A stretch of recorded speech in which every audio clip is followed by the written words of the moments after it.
Hi everyone, my name is Arthur Edwards. I'm the writer and creator of this little podcast. I just wanted to hop on here before the show to say that this episode is not written by me.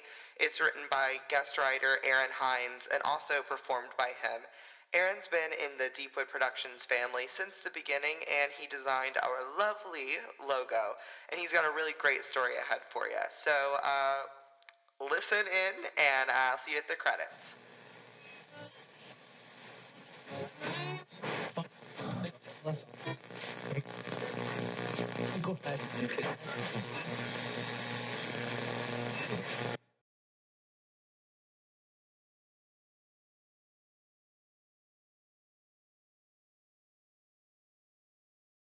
Evening, all you fine folks at Dreadwood out there. Massive Joseph Benoit LeBlanc, or Joe to my friends, of Joe's Diner is taking a stab at this whole DJing mess. You know, I never mess with the radio that much, unless it was to put on some good old down south tunes while I was working in the kitchen. Now, all yous must be wondering, why is Joe of Eat It Joe's in the studio tonight? And I'll tell you, I honestly thought I was never going to be in this position. But certain events have come to light, and I'm afraid I'm going to have to get some things off my chest. When my mama was raising me, she always taught me, now, Joseph Benoit, you do right by me and by God, and you's going to be all right, yeah. My mama was a sweet woman who always loved to cook for people. Didn't matter your upbringing, your schooling, nothing. She'd cook for you just the same. And nobody gave her no guff, ate what was in front of them, and loved every bite. I wanted to have people treat me the same, so I was constantly at my mother's side. I soaked up all her recipes, all her mannerisms, and soon I even learned what her special ingredient was. She entrusted me with her deepest secrets, and I never let her down. I loved my mama. When I hit the age of 16 and were looking to make it out on my own, my mama sat me down one quiet evening on our porch with a glass of mint julep and some sweet bread. As we were all rocking in our chairs, my dear sweet mother turned to me and told me it was time to learn her special ingredient. I almost spit up the gulp that I had been taking at that very moment, but I didn't because my mama raised me with manners. I just stared at her over my cup. She looked out past the porch with a 1,000-yard stare, and then turned back to me with a look I'd never seen on her face before. It was one that would make Lucifer lay down that fiddle and get on back down to the fiery pit. It was the most wicked look. It sent chills up my spine. Still does. What my mama told me on that porch those many nights ago, it changed me. I saw the world differently. My school friends, my teachers, even my dear sweet mother, they weren't the same to me anymore. No, dear listeners, they weren't people anymore. They were ingredients. I knew I needed to take everything that my mama taught me and put it to good use.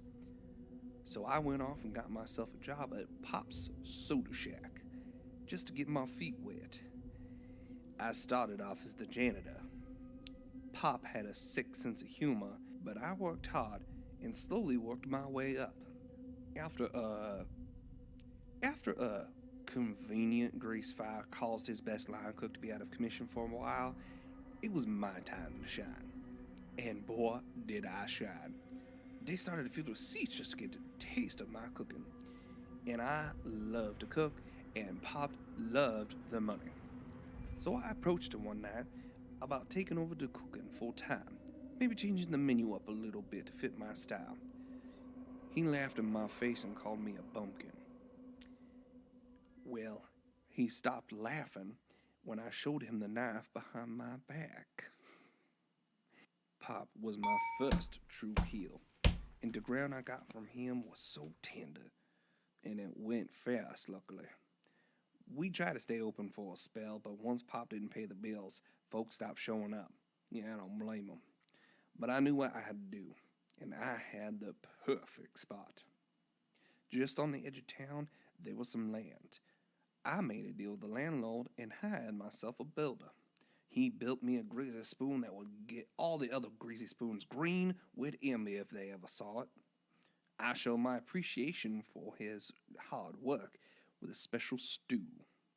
I called it the worker special. He laughed, and then he got a look on his face. Mumbled something about a couple of his men not showing up for work that morning. He's not visited my fine establishment yet. And so, Joe's Diner was open. There was no fanfare, no red carpet, no glitz, no glamour even. Just one day, I flipped the sign and opened for business. It was packed in the first hour, and they came hungry. Those first years were golden, family. I cooked so much, and it did my heart good. I'd always be tinkering with a recipe or a new way to make an old dish.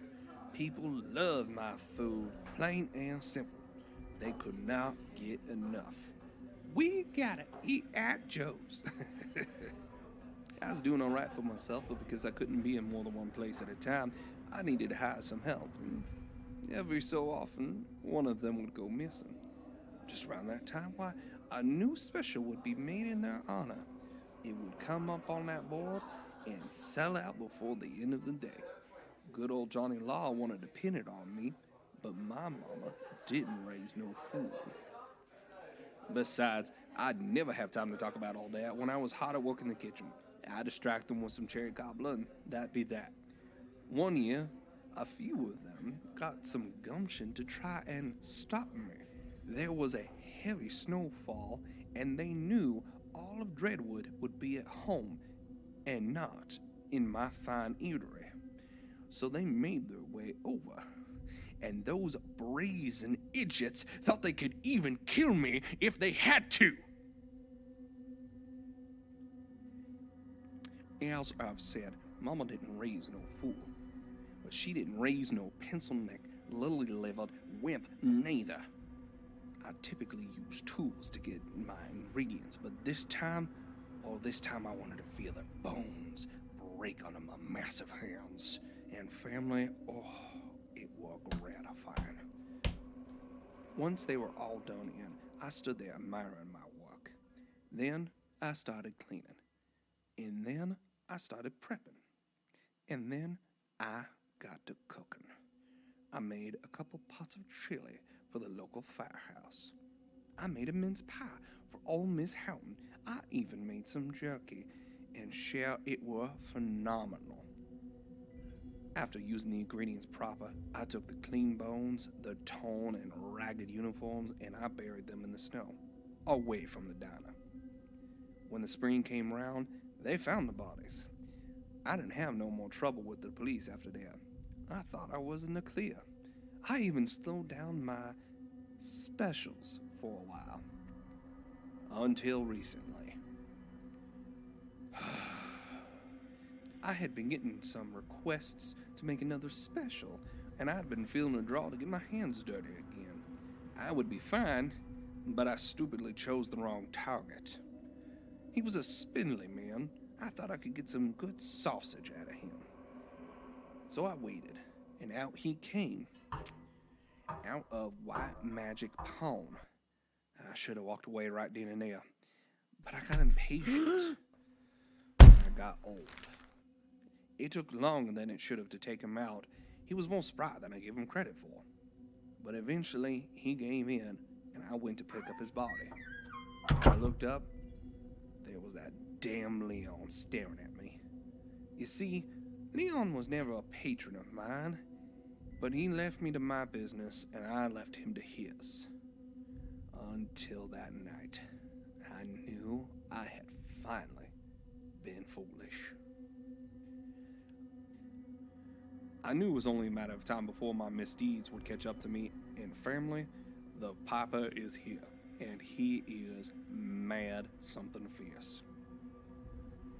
I started to receive little signs that my end was here. My cooking was not the fireworks that people had come to expect. My produce was going bad faster. My prep cook cut his hand off. You know, little subtle hints here and there. Finally, tonight I got the biggest hint in having my grill explode. I had just walked outside to get a breath of fresh air and calm my nerves when I heard the boom. I ran back inside and saw the inferno. I knew my time was up. So I started walking towards the station, hearing the sirens go the other direction. I walked all the way to Dreadwood radio station. The door was unlocked. Somehow I knew it would be. And here I am, still covered in soot, grease, and regret. Oh, I don't regret killing anyone, mind you. But I do regret not getting to do that damn sausage. Well, family, that'll be the dinner bell. I'm just glad I'll finally get to see my mama again. I'll get to tell her the gumbo I made out of her was the best I ever tasted.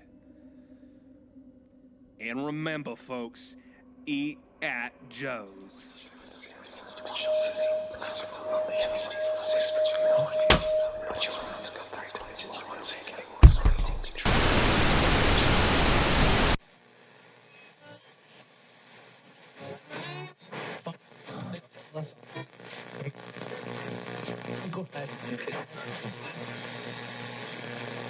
Dreadwood Press Radio is produced by Deepwood Productions. This episode was guest written and performed by Aaron Hinds. You can find Dreadwood online at Radio Dreadwood on Twitter or at Dreadwood Press Radio on Instagram.